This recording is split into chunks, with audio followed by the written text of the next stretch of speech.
Assalamualaikum warahmatullahi wabarakatuh. Apa khabar semua?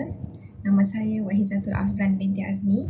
Saya adalah pensyarah ataupun penyelidik dari Universiti Malaysia Terengganu dan saya telah menjalankan beberapa kajian khususnya tentang peranan kulit sebagai ejen pendebungaan. So di sini saya ingin mengucapkan ribuan terima kasih kepada Encik Hazrul Nizam kerana menjemput saya untuk membentangkan ataupun berkongsi beberapa kajian terkini dari UMT khususnya tentang pendebungaan, di mana kita sedia maklum pada 20 Mei ini adalah Bee World Day ataupun Pollination of Bee Day. Jadi disebabkan hari pendebungaan lebah sedunia ni, maka kita ambil kesempatan ini untuk memartabatkan ataupun menaikkan peranan kelulut ni sebagai ejen pendebungaan yang sangat signifikan di persekitaran kita. Okey, untuk hari ini perbincangan saya akan merangkumi beberapa section. So saya mulakan dahulu dengan definisi pendebungaan secara umum dan kita akan lihat kepada peranan ataupun kelebihan kelulut sebagai ejen pendebungaan, dan seterusnya saya akan membentangkan beberapa kajian terkini UMT yang berkaitan dengan pendebungaan dan membincangkan tentang kelebihan apakah kesan pendebungaan oleh kelulut terhadap beberapa tanaman pertanian, dan dari situ kita akan buat kesimpulan daripada hasil kajian tersebut. Okey, untuk slide yang pertama ni saya akan menerangkan dahulu tentang definisi pendebungaan. Pendebungaan ini maksudnya pemindahan polen ataupun debunga matang daripada anther ke stigma. Anther ni adalah bahagian ejen pembiakan ataupun bahagian jantan yang akan mengeluarkan ataupun menghasilkan butir debunga ataupun polen.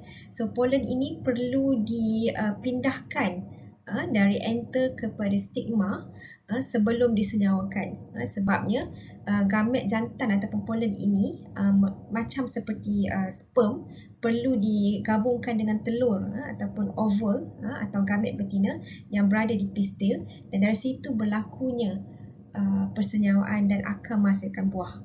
Okey, itu konsep pendebungaan secara general. Okey, ada dua jenis pendebungaan. Pertama, pendebungaan sendiri atau self-pollination. Yang kedua, pendebungaan kacuk ataupun cross-pollination. Pendebungaan sendiri ni maksudnya pendebungaan yang berlaku pada pokok yang sama.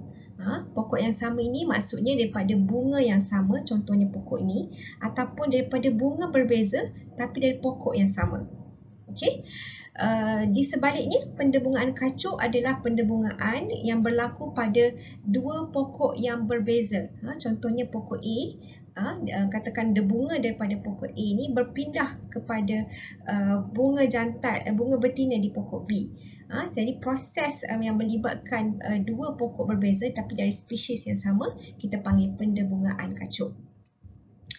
Dikatakan pendebungaan kacuk ni banyak kelebihannya, di mana hasil kacukan ini akan menghasilkan anak ataupun buah yang lebih berkualiti berbanding dengan pokok induknya, dan buah yang berkualiti ni ataupun bermutu maksudnya dia lebih berat, lebih besar, lebih manis, lebih warnanya lebih menarik dan rintang terhadap serangan penyakit dan perosak.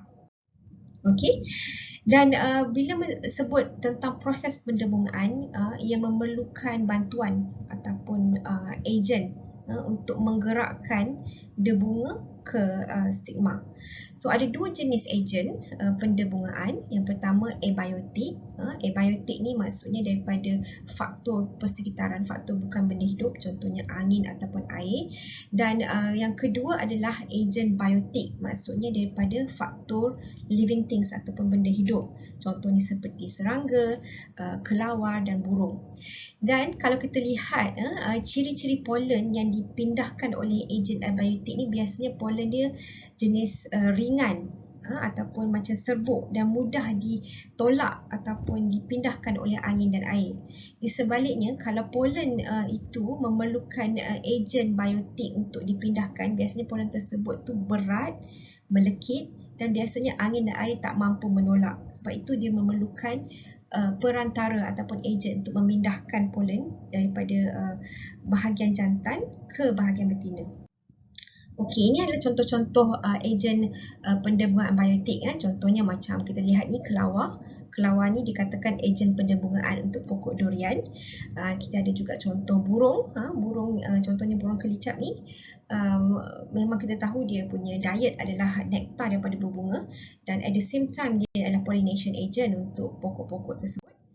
Di samping itu, kita pun sedia maklum, serangga merupakan ejen pendebungaan yang paling signifikan dan penting di muka bumi ni. Selain daripada lebah, kita ada juga ejen pendebungaan contohnya pada rama-rama, daripada kumpulan lalat, dan juga daripada kumpulan beetles ataupun weevils. Contohnya di sini Eladobius cameronicus. So serangga kumbang kecil ni adalah ejen pendebungaan untuk polen kelapa sawit. Dan lebah ni terdapat dua kumpulan lebah. Yang pertama lebah solitary dan lebah sosial. Okey. Lebah solitary ni maksudnya lebah yang tidak tinggal di dalam koloni yang besar. Maksudnya dia tidak menghasilkan madu dan tidak perlu untuk menjaga dia punya permaisuri. Ini maksudnya lebah solitary. Dia bergerak secara bersendirian. Contohnya lebah tukang ataupun Zalocopa, Amegilla ataupun Megachila. Okey, dan ataupun Halicnetus. Okey. Seterusnya lebah sosial. Lebah sosial ni maksudnya lebah yang tinggal secara berkoloni bersama-sama dengan permaisuri, lebah jantan dan ahli-ahli yang lain dan menghasilkan madu. Ini contoh lebah sosial. Seperti lebah madu, Apis mellifera, Apis dorsata, Apis florea dan seterusnya kumpulan lebah kelulut. Okey. Apakah kelebihan kelulut sebagai ejen pendebungaan? Okey. Sebagaimana yang kita sedia maklum, lebah kelulut ni dia punya kelebihan tidak bersengat dan mampu menghasilkan madu dengan sangat banyak, terutama sekali musim bunga. Dan kita tahu lebah kelulut ni berasal daripada kawasan-kawasan tropika dan subtropika. Dan saya pasti tuan-tuan dan puan-puan tahu habitat asal lebah kelulut ni boleh dijumpai di kawasan hutan hujan tropika, terutamanya di permukaan batang-batang pokok. Dan dianggarkan di dunia ni ada hampir 500 spesies lebah kelulut boleh dijumpai. Di Malaysia sahaja dikatakan mungkin lebih daripada 40 spesies telah pun dikenal pasti dan sebahagian besarnya telah diinventari di Muzium Serangga Mardi dan di beberapa makmal di universiti tempatan termasuk di UMT. Jadi di sini kita nampak kelulut ni adalah satu ejen pendebungaan yang sangat penting khususnya di hutan hujan tropika termasuk juga di kawasan pertanian. Okey, apa kelebihan kelulut? Kenapa kelulut ini sesuai dijadikan sebagai ejen pendebungaan khususnya di kawasan pertanian? Pertama, kelebihan dia ialah polilekti. Polilekti ni maksudnya ejen pendebungaan untuk pelbagai spesies tumbuhan. Maksudnya kelulut tidak hanya mendebunga untuk spesies tertentu saja, tetapi dia boleh mendebunga untuk pelbagai jenis spesies. Okey. Yang kedua, kelulut ni dia adaptability. Maksudnya dia mudah beradaptasi dengan kawasan baru. Contohnya kita katakan koloni A ini berasal daripada kampung A dan kita pindahkan ke kampung B untuk membantu proses pendebungaan, maka biasanya kelulut ini hanya mengambil masa beberapa hari untuk beradaptasi dengan persekitaran barunya dan dia mampu untuk sustain di situ. Okey. Ketiga adalah sifatnya yang floral fidelity. Floral fidelity ni maksudnya setia pada sumber makanannya. Contohnya jika satu koloni tersebut dapat mengenal pasti kawasan yang mengandungi sumber makanan dengan banyak berkualiti untuk certain masa tertentu, maka kelulut akan sentiasa pergi ke tempat tersebut. Itu maksudnya floral fidelity. Can be domesticated. Of course, kita boleh bela jinak. Maksudnya kita boleh pelihara, kita boleh gandakan koloni. Itu kelebihannya. Selain itu, kelulut juga adalah perennial colonies. Maksudnya boleh hidup secara berkoloni dan berterusan. Large food reserves. Maksudnya kelulut ini mempunyai sumber makanan yang besar dan bervariasi. pelbagai. As long as mempunyai sumber resin, sumber pollen, sumber nektar yang mencukupi, maka tempat tersebut mampu membekalkan makanan ataupun sumber makanan yang besar untuk kelulut tersebut. Disebabkan oleh kelebihan kelulut, maka kita nampak kelulut ini mampu dijadikan sebagai ejen pendebungaan khususnya di kawasan pertanian. Okey, selain daripada behavior ataupun sifat kelebihan kelulut yang saya nyatakan tadi, antara sifat dari segi morfologi ataupun external anatomy yang membantu kelulut sebagai ejen pendebungaan ini adalah pada kakinya.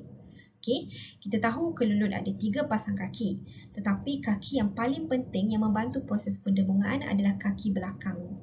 Kalau tuan-tuan dan puan-puan lihat, kelulut biasanya mengangkut pollen ni di kaki belakang. Kenapa di kaki belakang? Kerana ada struktur kita panggil corbiculae ataupun kantung pollen, di mana apabila kelulut hinggap dari satu bunga ke bunga, bunga tersebut akan terperangkap di kantung tersebut. Dengan bila dia bergerak dari satu bunga ke pokok yang lain, secara tidak langsung akan melakukan proses pendebungaan secara cross pollination ataupun kacuk silang. Okey. Okey, selain daripada kaki kelulut tersebut, kelebihan kelulut ni dari segi penglihatannya ataupun visi warna. Dan kita tahu serangga secara generalnya menggunakan penglihatan untuk memahami keadaan persekitaran. Tetapi mata kelulut ni berbeza dengan mata manusia.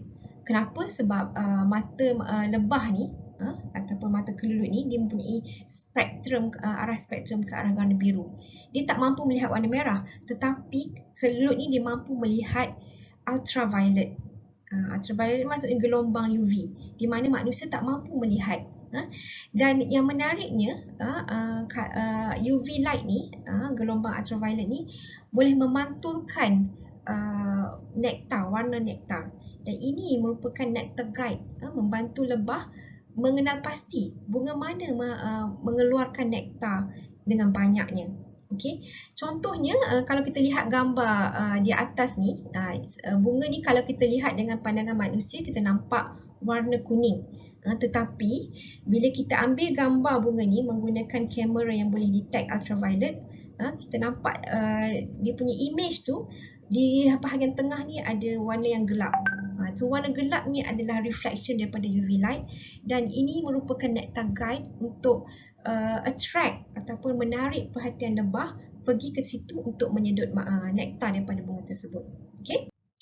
Dan ini sangat fascinating ataupun remarkable, kelebihan yang pencipta berikan kepada lebah kelulut. Di mana kalau kita lihat contohnya image pada slide ni, okey, warna kuning ni ini adalah visi manusia. Kita nampak bunga ni warna kuning macam ni.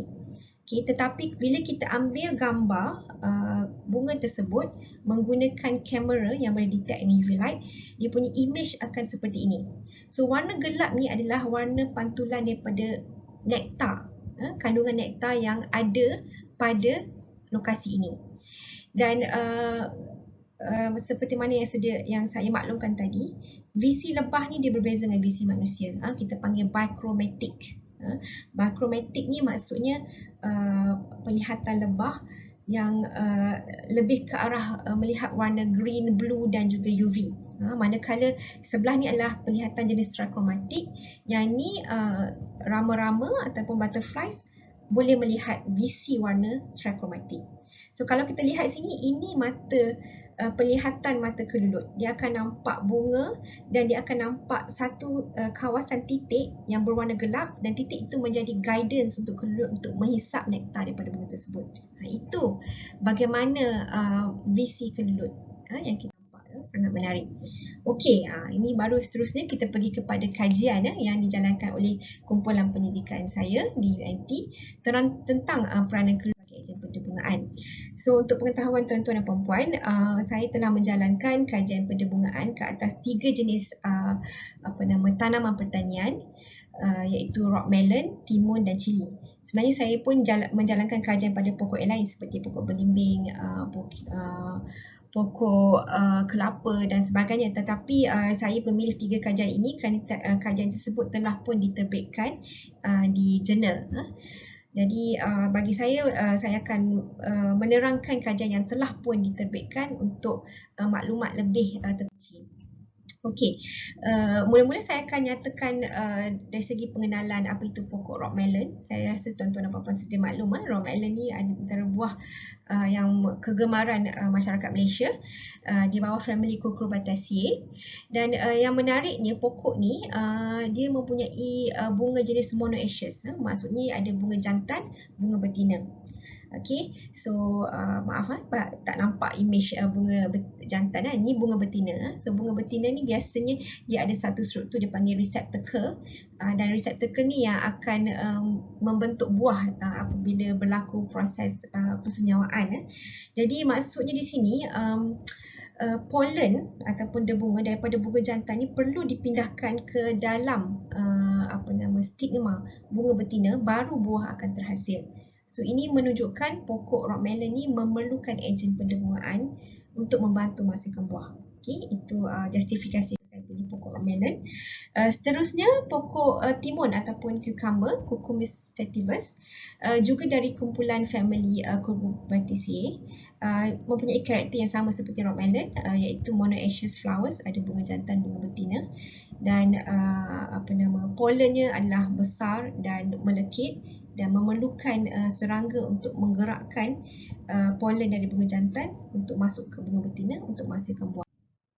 Dan last sekali adalah pokok cili, Capsicum annum. Pokok ini merupakan pokok tanaman pertanian yang antara yang terpenting di Malaysia, di mana penggunaan pokok cili ini sangat tinggi di Malaysia khususnya.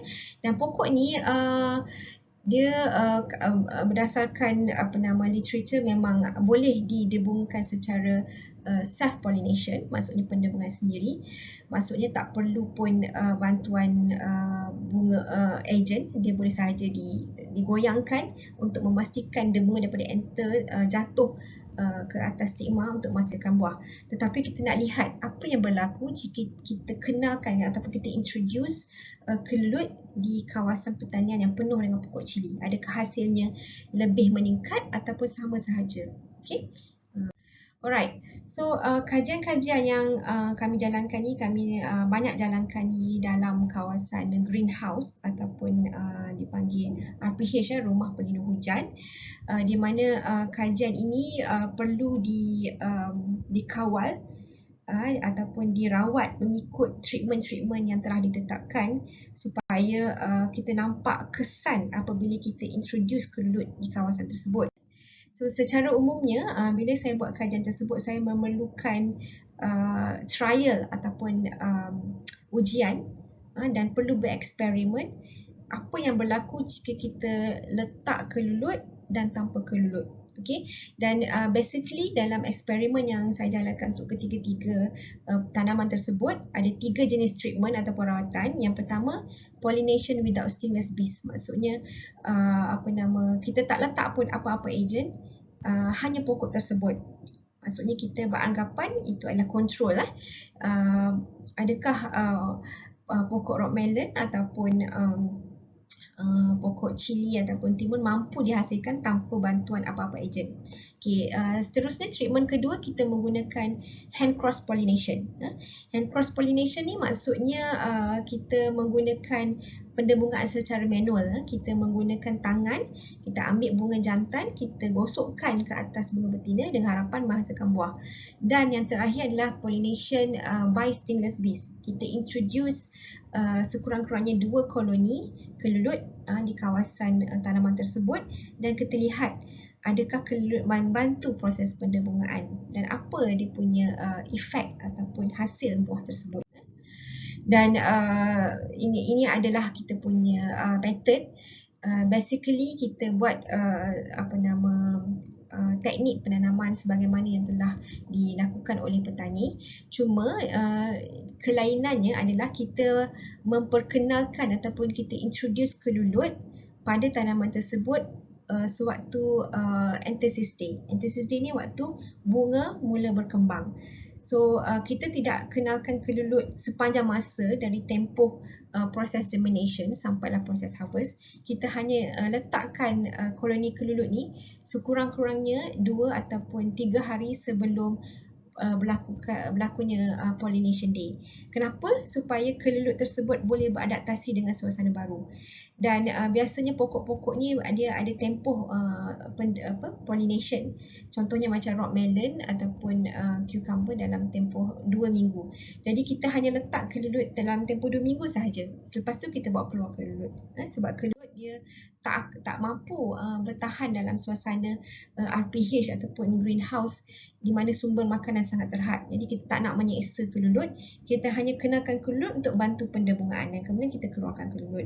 Dan selepas itu kita akan pantau pertumbuhan pokok-pokok tersebut, dan bila tempoh harvest telah tiba, kita akan harvest buah dan kita akan lihat kualiti buah. Manakala untuk treatment self pollination, maksudnya kita tak letak apa-apa ejen pendebungaan dan kita hanya ambil buah tanpa apa-apa proses ataupun ejen pendebungaan yang diperkenalkan. Ini adalah untuk stingless bee pollination sebagaimana yang sedia saya maklumkan tadi.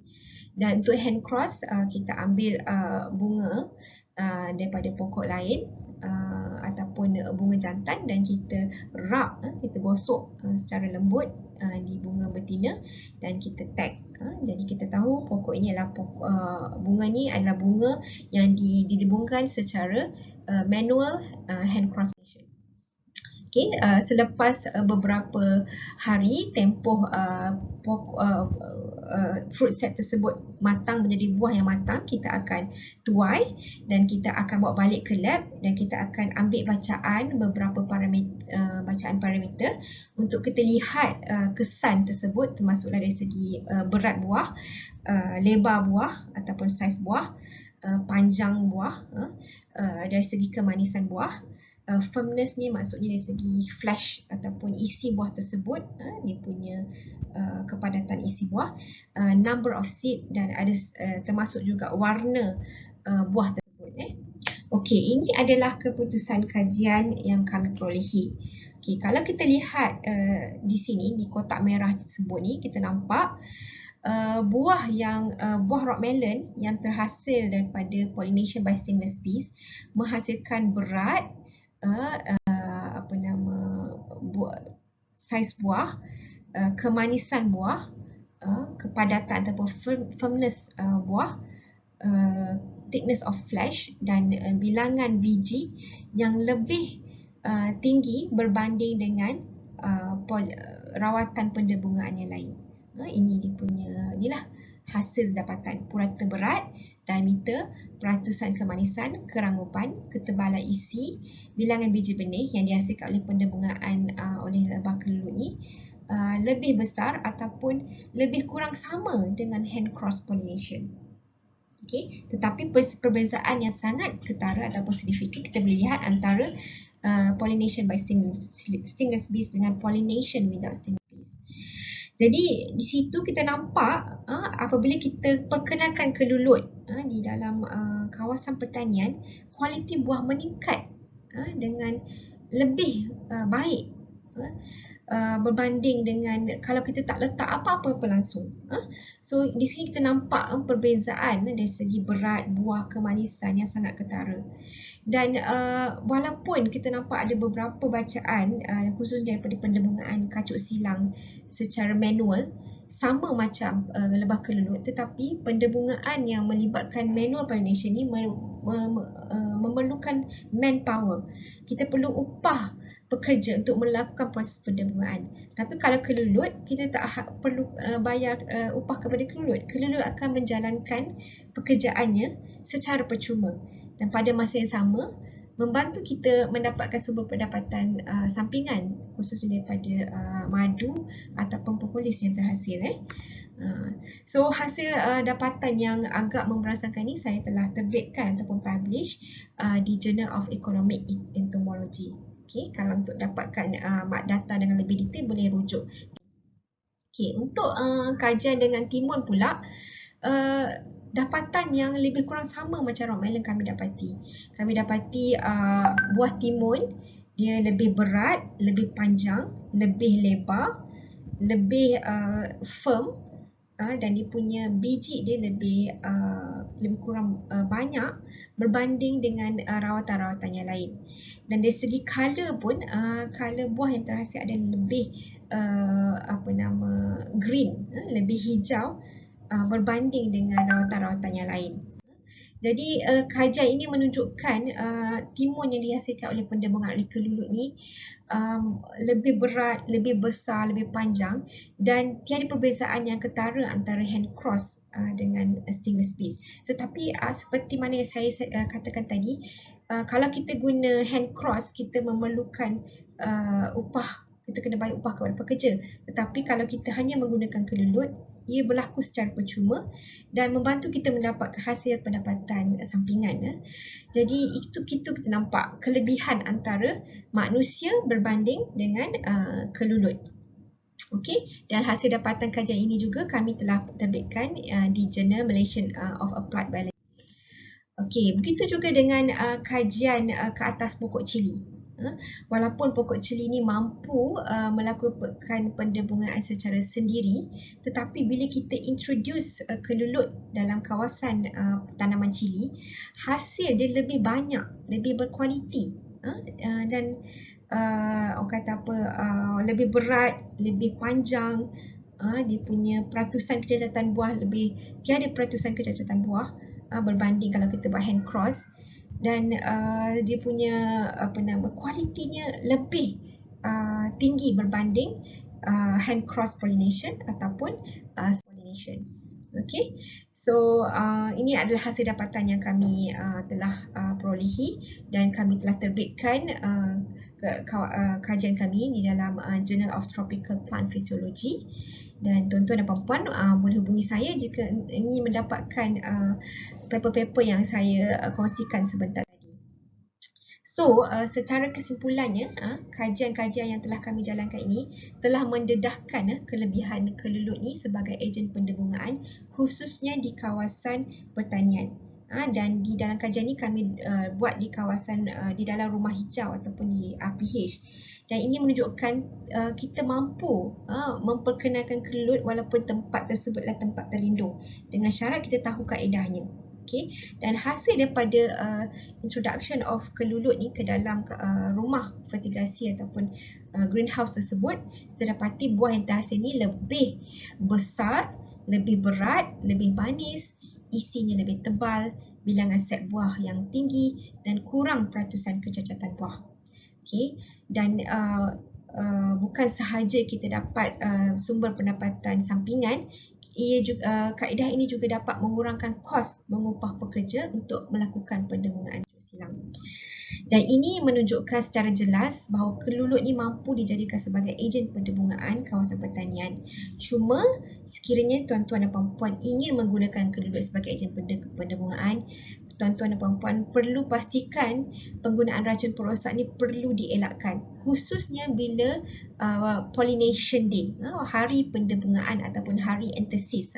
Bila bunga berkembang, bila kita nak introduce kelulut, jangan elakkan meracun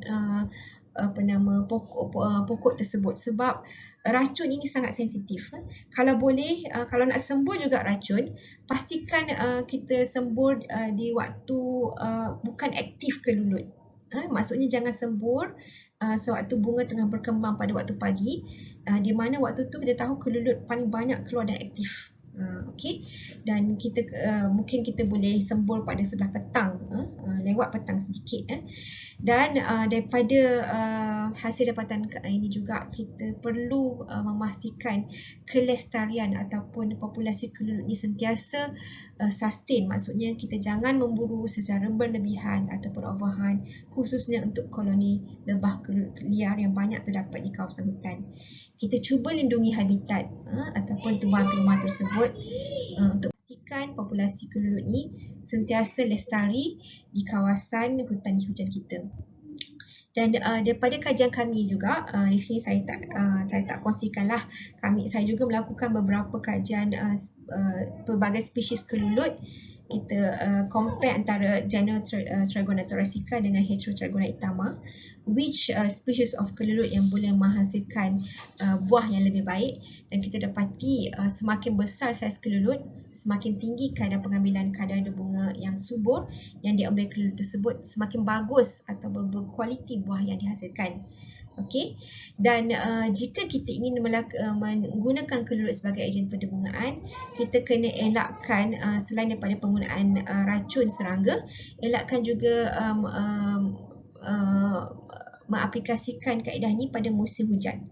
Sebab biasanya musim hujan ni kelelud kurang aktif.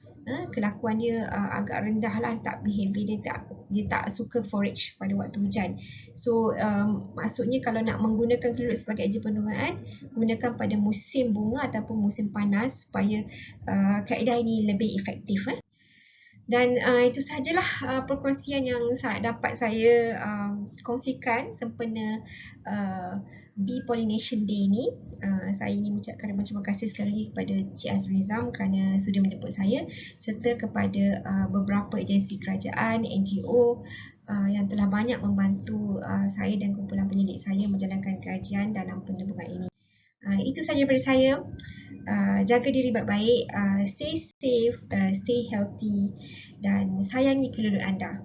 Bye.